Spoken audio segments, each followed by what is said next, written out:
things before we pass the tipping point? I fully support what Mr. Blair said. You have to have targets for 2020.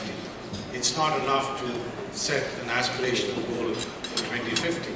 I think it's absolutely essential that if we don't ensure that global emissions peak by 2015, well, let's do it a year or two later.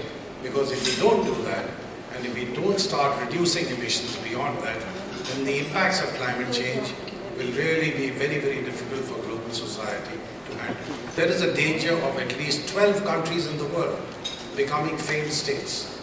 And I'd like to ask, how many Somalias, how many Sudans, how many Afghanistans can the world handle?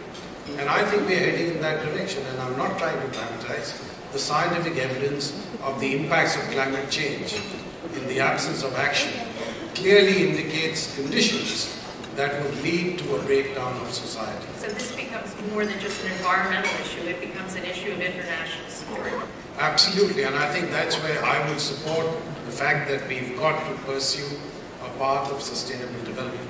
And I think the public everywhere, particularly in the developed countries, and certainly in the developing countries as well, has to be convinced that climate change is part of a much larger problem.